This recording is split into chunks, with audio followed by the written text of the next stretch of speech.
আর্জেন্টিনার স্টার বয় থিয়াগো আলমাদার পেছনে ছুটছে ইউরোপের সেরা দুটি ক্লাব, জুলিয়ান আলভারেজের অ্যাটলেটিকো মাদ্রিদ এবং অ্যাঞ্জেল ডিমারিয়ার সাবেক ক্লাব বেনফিকা। দুই ক্লাবের কাছেই এখন প্রধান টার্গেট থিয়াগো আলমাদা।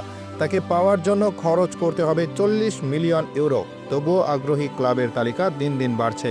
চলতি বছরে ইউরোপে অভিষিক্ত হয়েছিলেন থিয়াগো আলমাদা। মাত্র 6 মাস ইউরোপে খেলেছেন, এর মাঝে দেখিয়েছেন নিজের সামর্থ্য। সেজন্য নজরে পড়েছেন অন্যান্য ক্লাবের।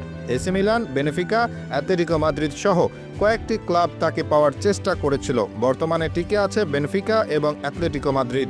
স্পেনের তৃতীয় সেরা দল অ্যাটলেটিকো মাদ্রিদ ইতিমধ্যে 35 মিলিয়ন ইউরোর প্রস্তাব দিয়েছিল, কিন্তু এই মূল্যে থিয়াগো আলমাদাকে বিক্রি করতে রাজি হয়নি তার ক্লাব। সেজন্য এবার 40 মিলিয়ন ইউরোর প্রস্তাব দিচ্ছে। এদিকে ডিমারিয়ার সাবেক ক্লাব বেনেফিকাও জোর প্রচেষ্টা চালাচ্ছে। কিছুদিন আগেই বেনফিকা ছেড়েছেন ডিমারিয়া।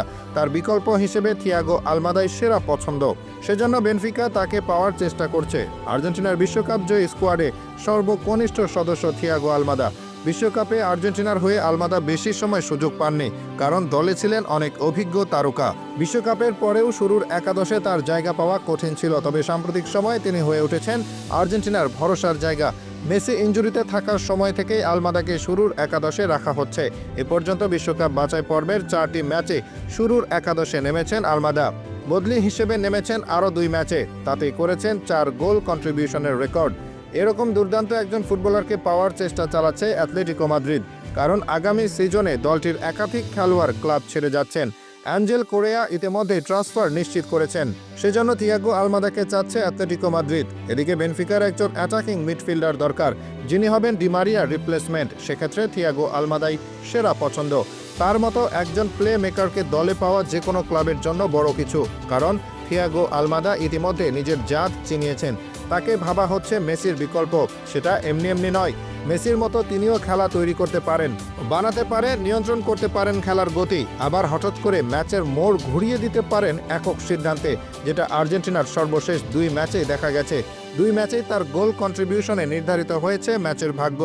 তরুণ এই মিডফিল্ডার মেসির মতো দুর্দান্ত ড্রিবলিং করতে পারেন, তবে আলমাদার আসল ম্যাজিক দেখা যায় দূরপাল্লার শটে। তার দূরপাল্লার শট নেওয়ার কৌশল এক কথায় চোখ ধাঁধানো। শুধু তাই নয়, থিয়াগো আলমাদা একজন ফ্রিকিক স্পেশালিস্ট। মেজর লিগ সকারে থাকতে অনেকগুলো দুর্দান্ত ফ্রিকিক গোল করেছেন এই আর্জেন্টাইন, যার ভিডিও এখনও আলোচনায়। আর্জেন্টিনা দলে এখন ফ্রিকিক নেওয়ার সুযোগ নেই, তবে ভবিষ্যতে আলমাদার উপরেই পড়বে এই দায়িত্ব, সেটা এখন থেকেই বোঝা যায়। একজন প্লেমেকার হিসেবে থিয়াগো আলমাদা খুবই সম্ভাবনাময়। মেসির মতো সে শুধু নিজে গোল করার চিন্তায় থাকে না, বরং গোলের সুযোগ তৈরি করে। কয়েক বছর আগে থেকে তাকে বলা হচ্ছে মেসির বিকল্প। তবে থিয়াগো আলমাদা নিজের পরিচয়ে পরিচিত হয়ে উঠবেন, সেই যোগ্যতা তার রয়েছে।